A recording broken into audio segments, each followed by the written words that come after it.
Éternel, nous te prions pour la nation. Tous ensemble nous supplions. Oh, touche la nation.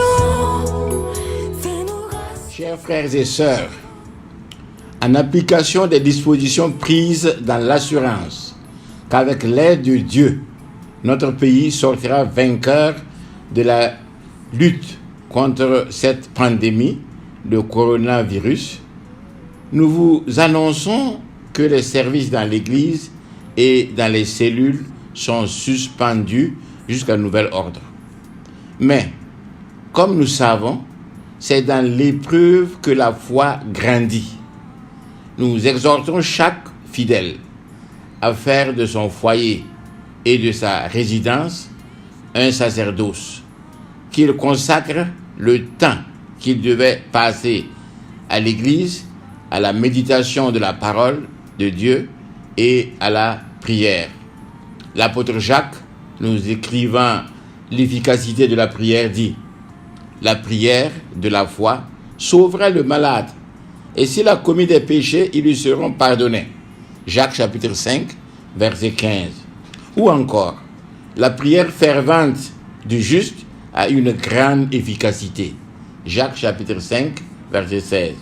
Consacrez vos loisirs à la prière et à l'intercession pour la nation, pour l'Église et pour votre famille.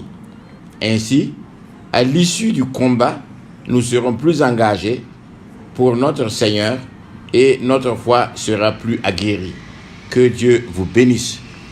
Mais nous aurons une petite méditation que nous vous proposons. Le thème sera « Transformons nos épreuves en opportunités ». Transformons nos épreuves en opportunités. Et la lecture se trouve dans 1 Pierre, chapitre 1, verset 3 à 9. « Béni soit Dieu, le Père de notre Seigneur Jésus-Christ, qui, selon sa grande miséricorde, nous a régénérés pour une espérance vivante, par la résurrection de Jésus-Christ d'entre les morts, pour un héritage qui ne peut ni corrompre, ni souiller, ni flétrir, lequel vous est réservé dans les cieux. À vous qui, par la puissance de Dieu, êtes gardés par la foi pour le salut prêt à être révélé dans les derniers temps. C'est là ce qui fait votre joie. Quoique maintenant, puisqu'il le faut, vous soyez attristés pour un peu de temps par diverses épreuves, afin que l'épreuve de votre foi, plus précieuse que l'or périssable, qui cependant est éprouvé par le feu, ait pour résultat la louange, la gloire et l'honneur lorsque Jésus-Christ apparaîtra. Lui que vous aimez sans l'avoir vu, en qui vous croyez sans le voir encore, vous réjouissant d'une joie ineffable et glorieuse, parce que vous obtiendrez le salut de vos âmes pour prix de votre foi. En Christ, nous avons une espérance vivante, c'est-à-dire une espérance qui ne peut jamais avorter. Cette espérance a été prouvée par la résurrection de Jésus-Christ d'entre les morts. Il est déclaré Fils de Dieu par la puissance de la résurrection. Donc Jésus étant ressuscité des morts nous donne l'assurance que, en le suivant, en croyant en lui, nous recevrons toutes les promesses qu'il nous a données. Et quelles sont ces promesses qu'il nous a faites? Il dit que nous avons d'abord un héritage qui ne peut ni corrompre, ni souiller, ni flétrir, lequel nous est réservé dans les cieux. Et cette espérance-là est une espérance éternelle. C'est l'espérance de la vie éternelle. Et il nous dit que même si nous sommes attristés pour un peu de temps, il compare notre tristesse de maintenant comme l'or. Pour que l'or soit brillant, il faut qu'il passe par le feu. Et que ce solide métal-là soit même liquéfié. Et c'est après cela maintenant qu'il devient de l'or précieux et très joli à voir. Et et tout le monde cherche et les hommes en font une grande parure. Et nous aussi, que les épreuves des temps présents ne nous assomment pas, ne nous découragent pas, mais au contraire, allons dans la prière et sachant que bientôt, très bientôt, notre Seigneur exaucera notre prière. Il n'est pas sourd, il nous entend, il n'a pas les bras courts, mais il viendra toujours à notre secours. Mais la parole de Dieu ajoute, lui que vous aimez sans l'avoir vu. Lui que vous aimez sans l'avoir vu. En qui vous croyez sans le voir encore. Vous réjouissant d'une joie ineffable et glorieuse, parce que vous obtiendrez le salut de vos âmes pour prix de votre foi. Gloire à Dieu. Le salut de nos âmes pour prix de notre foi. Le salut de nos âmes, c'est le plus précieux. Sur cette terre, on nous parle de deux chemins. Le siècle présent que nous vivons en ce moment, et le siècle à venir. Le siècle à venir, c'est celui qui va rester éternellement. Nous ne devons pas saisir le siècle présent comme un trésor éternel, comme un héritage éternel, mais nous devons tendre vers le siècle à venir, qui est la maison de Dieu, la cité glorieuse, là où il n'y a ni pleurs, ni grincement de dents, là où il n'y a ni mort, et c'est vers ça que nous devons tendre.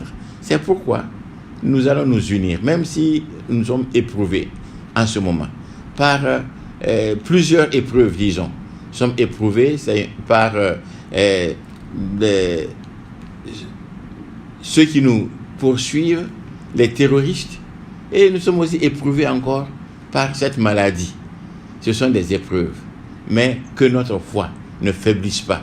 Au contraire, ayons foi en Dieu.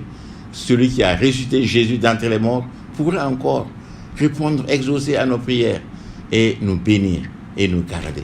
Bon, voilà ce que nous devons faire. Et chaque jour, maintenant que nous sommes à nous-mêmes, maintenant que nous devons rester dans nos familles, sachons notre responsabilité. Sachons, comme je viens de le dire, que la famille doit être un temple, doit être un sacerdoce, et tout est là. Tout le personnel est complet. L'homme doit jouer le rôle du prêtre, c'est-à-dire qu'il doit être le chef. Le chef, comme Jésus nous a montré, le rôle du chef, ce n'est pas de rien, mais c'est de laver les pieds de ses disciples. Alors donc, le roi, le chef de maison, doit apprendre maintenant à comprendre ses enfants, à comprendre sa femme, et ensemble à donner une bonne éducation.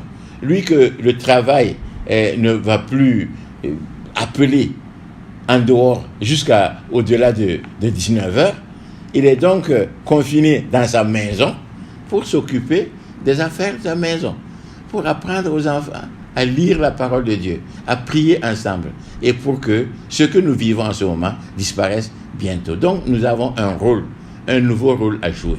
Et nous pensons que l'épouse doit maintenant apprendre à être plus près des enfants, à regarder leur évolution, à les éduquer, et afin que tout marche dans l'ordre.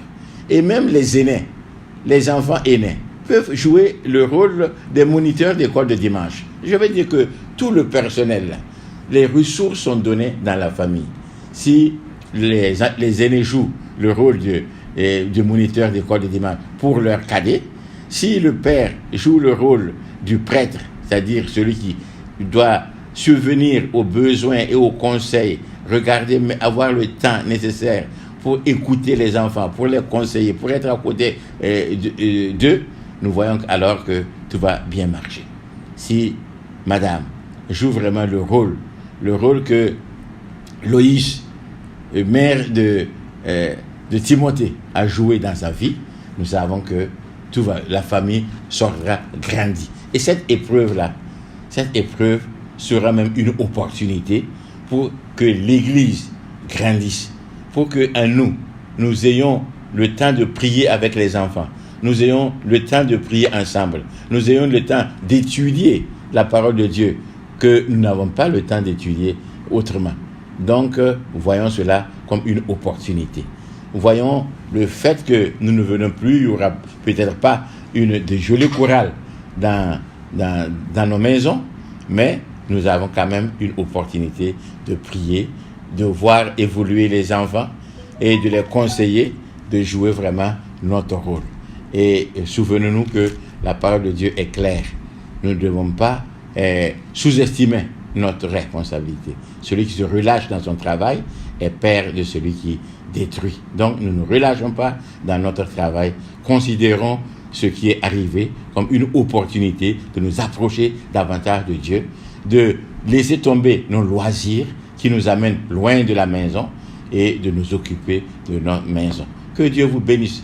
Que Dieu vous bénisse. Et s'il vous plaît, chaque jour, la parole de Dieu. Chaque jour, la prière. Chaque jour, avec les enfants. Et Dieu bénira notre pays. Dieu bénira notre foyer. Dieu bénira notre église. Priez évidemment pour les autorités et pour tous ceux qui ont la responsabilité de gérer ce pays, que Dieu leur donne l'intelligence, la sagesse. Priez comme vous priez à l'église. Approchez-vous de tout votre cœur pour le faire davantage. Que Dieu vous bénisse tous, que Dieu vous bénisse tous, et nous sommes confiants que le Seigneur répondra à nos prières, et bientôt chacun sera encore dans son église pour écouter sa chorale et pour chanter à la gloire de Dieu. Que Dieu vous bénisse. Nous te prions pour la nation, tous ensemble nous supplions.